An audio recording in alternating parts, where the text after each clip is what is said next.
Hello and welcome to the pilot episode of Freight Expectations, a Freight Buyers Club podcast with a twist, because next year we'll be turning our analytic gaze to what the future of freight shipping and logistics holds for any of you guys out there in the business of buying supply chain services. We'll be helping you understand the future of logistics tech and how it affects our industry and your bottom line. And closer to here and now, we'll be looking at geopolitical and economic trends and the medium-term outlook for carrier supply and demand as you plan procurement budgets and strategies for the years ahead. So watch this space. On this pilot episode, we have quite the treat because we hear so much these days about thought leaders in our industry. It's about as overused as the phrase world class in sports, but my first guest on Freight Expectations ticks all those thought leadership boxes. I think I'm on safe ground when I say he's the world's foremost author on supply chains, with a library of fantastically well-written and accessible books covering all elements of logistics and trade.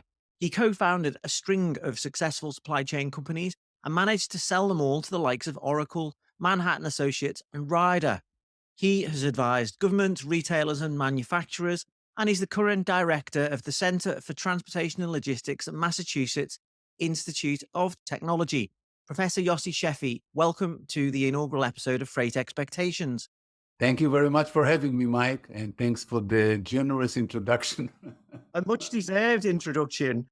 Professor Sheffi, you've got a new book out called The Magic Conveyor Belt, Supply Chain, AI, and the Future of Work, which, if I might say so, is magnificent and very readable. It's a very readable assessment of the world of supply chains and a very astute breakdown of some of the key technology challenges facing our industry. And you've got endorsements from the likes of FedEx's Fred Smith, ProLogis CEO Hamid Moghadam, and Bert's Vincent Clerc, which is quite the roll call, isn't it? Firstly, though, maybe could you explain to our listeners exactly what the Magic Conveyor Belt is? So the Magic Conveyor Belt is a sense of what supply chains are about. After the pandemic, people got to me and said, we understand you work in supply chain. What is this? What is this? Everybody's telling us that we don't have toilet paper, we don't have meat, we don't have eggs because of supply chain problems. What is supply chain? So the first part of the book is actually an explanation, in some sense, to the uninitiated of what it takes to get something to the supermarket shelf or to the Amazon warehouse. And basically, we're trying to convince people that they should not be angry or frustrated when something does not make it to the shelf and it's out of stock. Instead, they should be amazed and thankful when something does make it, when they understand what it takes to get something from a mine in, Vietnam or China to a ready product on the shelf of some toy store or something on the supermarket shelf. So that's the first part of the book. And then try to explain that there's a lot of technology involved, because still people have the old notion that it's all about moving boxes and driving trucks. And of course, it's a lot more than that. So to explain the connection between people and the fact that supply chain are basically social network, people selling to people, talking to people, contracting with people. And then all the new technology is involved. And then I ended up with talking about AI. And they're not a technical explanation of AI, but rather the thing that people care most about is AI going to steal my job? Is machine learning is going to replace me? So I try to kind of cover that question, basically. I want to come back to AI and the different types of machine learning that are affecting our industry a little bit later if I can. But I just wanted to follow up on one of the points that you just made there about the complexity of supply chains and the lack of knowledge that there's been out there previously. And it really struck me reading your book that you make it very accessible for the non-expert or the non-nerd, if I may put it like that. Two questions. Firstly, was that your intention? Do you have that in mind when you're writing? And secondly, in terms of the knowledge you assume your readers have of supply chains, has that bar been raised by the pandemic when, as you said, when supply chains became such a visceral part of all our lives, whether it was boardrooms or the kitchen shelf or the White House, it was hard to ignore the importance of supply chains to modern economies and our way of life during COVID lockdowns and the whole pandemic, wasn't it? Well, let me phrase it a little differently in the second part of your question. Supply chain were always important. It's just that people realize how important they are during the pandemic. Because when things work, people take it for granted. They don't, of course, we order from Amazon and 2 days later, or in Boston, it's 2 hours later, it's here. And it's just how God designed the earth. Well, it turned out it's not. It's not innate, it's not nature. It's people working and developing technologies and relationship and processes in order to get this incredible movement across the globe. And so I try to, first of all, to get people to understand it, to get people to appreciate, and to get people to understand that it did not come out during COVID. It was always there. And in terms of explaining the complexity, which I try to do to uninitiated, and basically why they're trying to look at the complexity, because during COVID, there were a lot of media report the failure of supply chain. My response was, I don't know what you're smoking. It was supply chain was the greatest hour, because what happened was not because supply chain leaders did the right thing.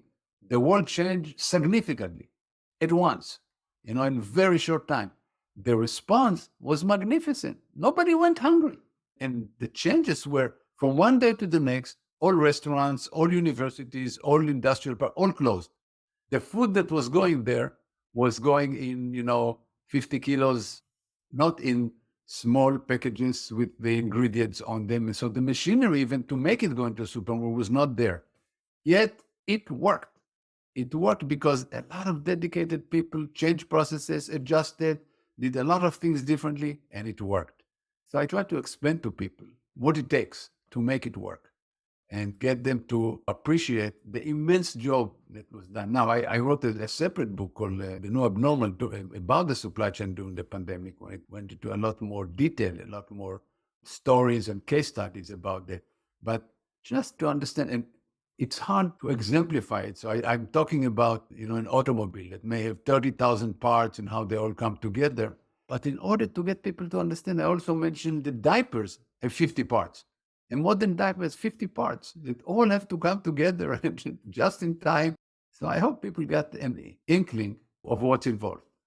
One of the other things that struck me from your book was how you describe technology and how you use history to do so to create context.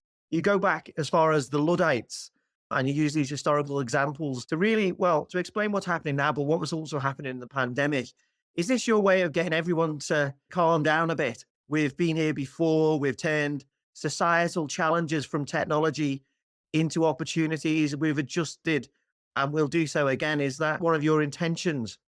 That's exactly my intention, because particularly as generative AI was coming, people starting to freak out. And I try to say, look, to be fair, nobody knows what the future has for us. And there are people who think that generative AI will destroy society. And there are people who think, and just as many smart people think that it usher a new age of plenty and everybody will be happy. So who knows? When you don't know, you do what forecasters always know. You go to the past. You try to find trends. And I look at the various industrial revolution, as you say, starting from the first industrial revolution with the Luddite in the UK, and then going to Ford with the assembly line that also led to violence, and many other examples, including the fact during the third industrial revolution, when we talk about computers and software, there was the saying that in the future, every factory will have no people, but just one man and a dog. And the man will be there to oversee the equipment, and the dog will be there to make sure that the man doesn't touch anything. This was the vision of what computers will make. It was so wrong, because, of course, we live right now in the age of very low unemployment. It created new industries and new jobs. Now, to be fair, some jobs went away. We don't have any more elevator operators. We don't have any more telephone exchange operators. It's all automated. But the point that I try to make, that there are many things that do not justify the current panic, and many examples. But one example, we talked about telephone operators. In 1892, AT&T invented the automatic telephone exchange. 1892. Until then, there's these women who were plugging stuff into holes and connecting people. In 1950, there were still 350,000 telephone operators in the United States. Only 1980 was the end of telephone operator. It took 9 decades for the innovation to work its way and people to lose job. It is a much slower process than people think, but actually losing job. And it turns out most of the impact is in changing jobs. Jobs change. On the margin, yes, some people lose job, but mostly the jobs are different. They are augmented by technology and people are more productive and do better, but it takes time. It takes a long time. Let's just park generative AI. You've got a great chapter on this called Creative Cobot. I want to come back to that in a moment. AI, it grabs me, particularly in the mainstream media, and it's very hard to avoid them doing this. I can see why it happens, but the AI is like a catch-all almost. And especially since the launch of ChatGPT and its ilk, it's used as something that we should fear, whether that's job losses or even the destruction of humanity. So let's come back to the generative AI. But first, can you just explain that there's other types of AI and they've been deployed in logistics for decades already, haven't they? This isn't all new. You know, people don't realize that they use AI every day and they're tackling and dealing and communicating with AI. When you call your favorite customer service representative and they say, just talk and tell me what your problem is, you're talking to an AI machine who recognizes your voice, recognize what you are saying, and quickly the computer runs and gives you an answer. But let me use this example and then come back to the rest, because this example is a perfect example of how jobs are humans and machine divide jobs. And so when people call Dell computer, for example, and ask, my computer doesn't work, what's the majority of the reasons for this? It's either it's not plugged in or it was not turned on. So these things do not require an expert, but an AI can say, did you turn it on? The obvious thing. But if something is more complex, then either you ask for a human or the machine itself calls a human to start dealing with your problem. So what happened is the simplest problem are dealt with AI because you don't need experts to waste their time to do it. But when the problem is more complex, you get an expert. So this is a glimpse into what the future may look like. When you do, there are, of course, when you use Google Maps, there's an AI built into this, not only not the map itself, but the map has a forecasting element. When you go from A to B and it takes half an hour to go there, it looks at or 20 minutes, 25 minutes from now, you'll be in that part of the road. How congested is it likely to be at that point? Not how congested, but so it takes how congested it is now, but it looks at the whole future with machine learning, learning from the history and try to find out what it will be like. So yeah, you're actually using it. You don't even realize it. I'm talking about everybody. When we talk about AI, logistics and supply chain management, there are many applications. We have now a huge movement to put robots in warehouses. These robots, for the most part, are infused by AI, by either machine learning or all kinds of sensors that tells the robot not to run into each other, whether it's Amazon type robots or decide where packages should go on a conveyor belt. So a lot of these are being used already, and it's actually augmenting the work. Between 2017 and 2022, Amazon put this famous, the old Kiva robot, in all of their warehouses. It's a robot that pick up the aisles and bring them to the people. At the same time, they hire 1.2 million people. At the same time. So you see that it changed the work. Instead of people going to the aisle and picking it up, people are standing in place and the robots are bringing stuff to the people. Okay, so the work has changed, but didn't lose the job. It's a different job for sure, but it's there. So that's a lot of what I'm talking about is how you ask about logistics. So these are some of the jobs in logistics, but there are many others, of course. It has to do with forecasting and risk management, finding out on suppliers.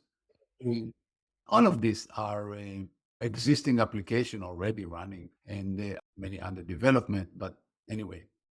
In your book, you cite a 2020 World Economic Forum estimate that AI might destroy 85 million jobs by 2025, and also a 2022 study from the US Government Accountability Office, which found that between 9% and 47% of jobs could be automated. But you seem to be arguing that people shouldn't be too worried about losing their jobs to machine learning or AI based algorithms.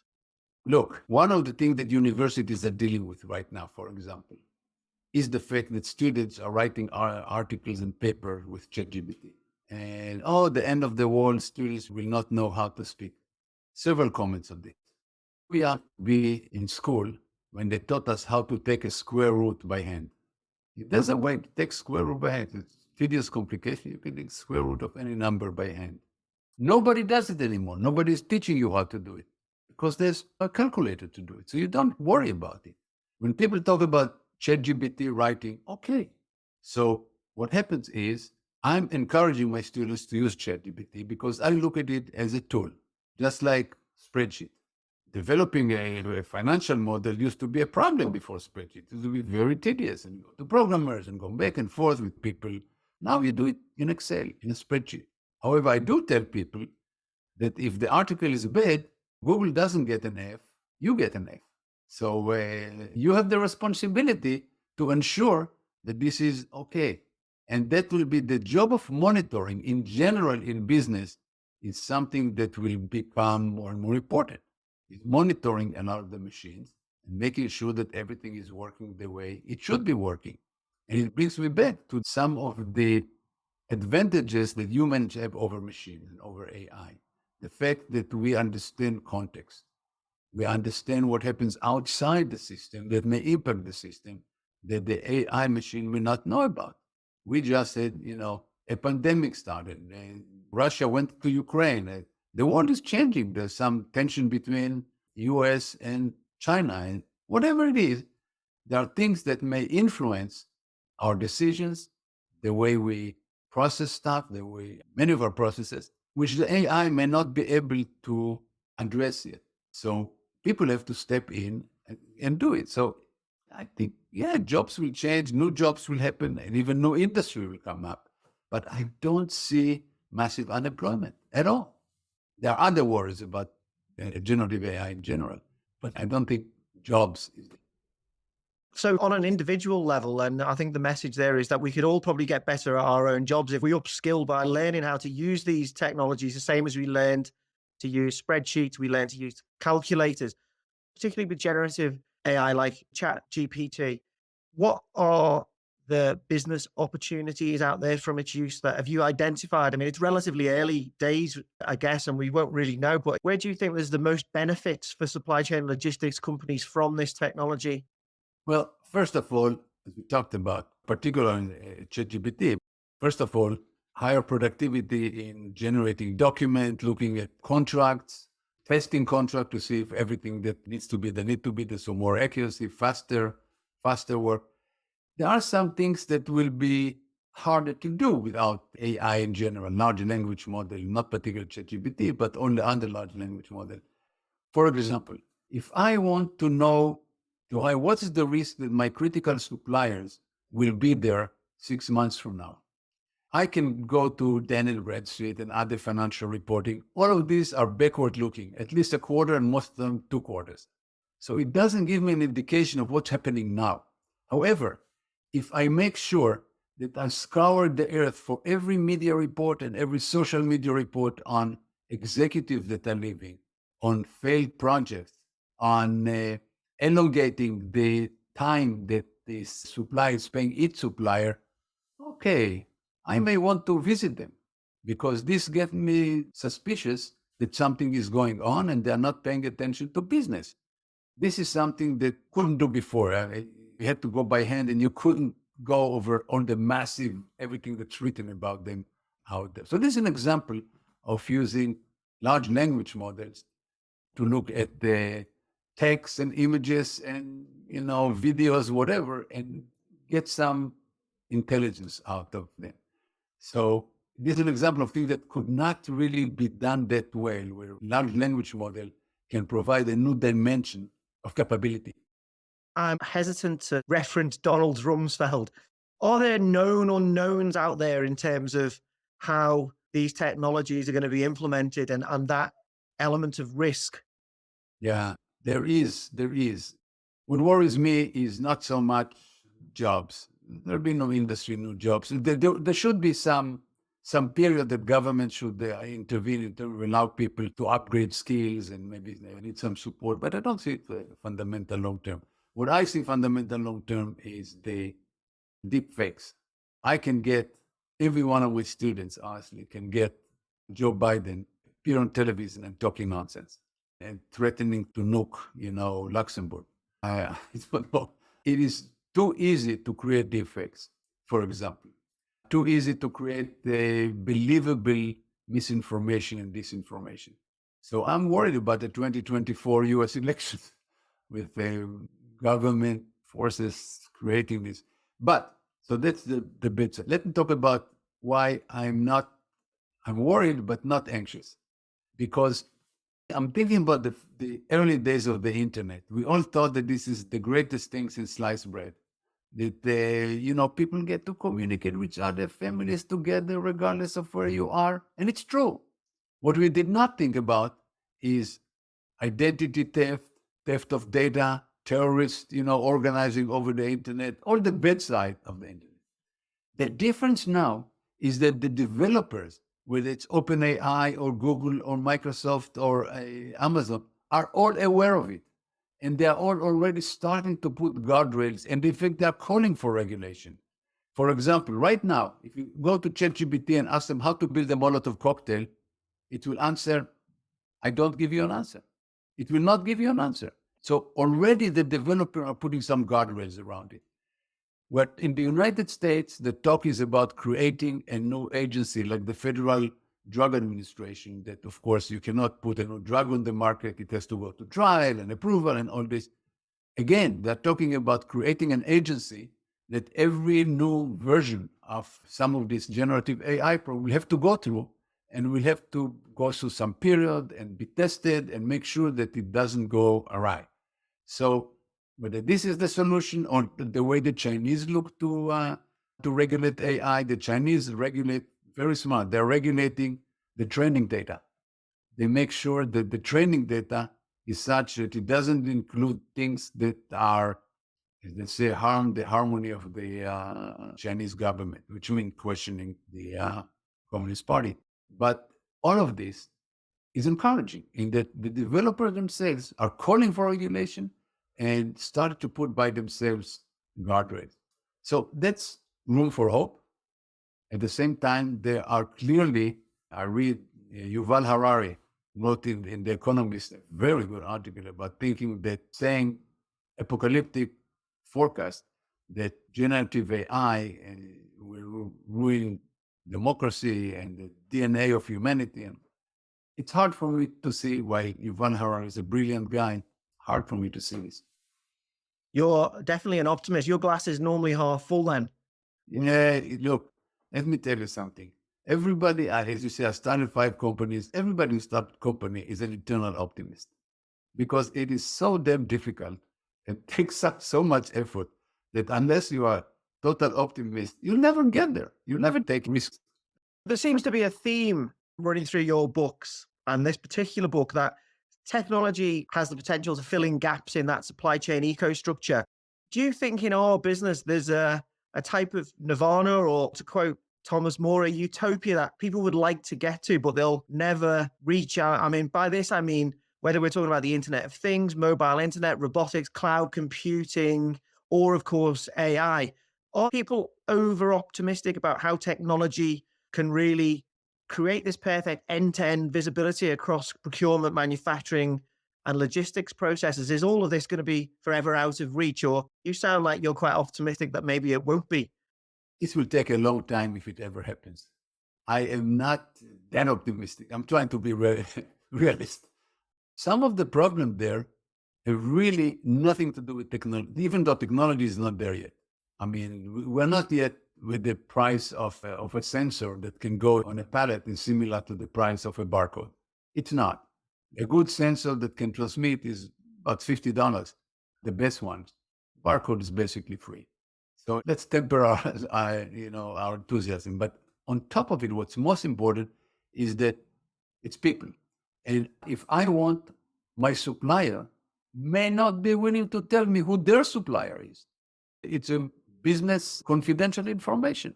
They don't want everybody to know who their supplier is, who their supplier and their supplier. So the question is not so much a question of technology. It's a question of trust. And it's hard to imagine trust developing to a level that everybody will open the kimono and let you know, yes, this comes from here, this comes from there, and this comes from there. It's just hard for me to imagine. It's human nature, it's a competitive advantage. I don't see ever being able to see exactly how every part and area is moving from place to place because there's so much competitive information there. Just knowing how things move and who exactly are the suppliers. So, no, I don't. Being optimist doesn't mean being unrealistic. So the human condition to always fall slightly short of utopia, I guess.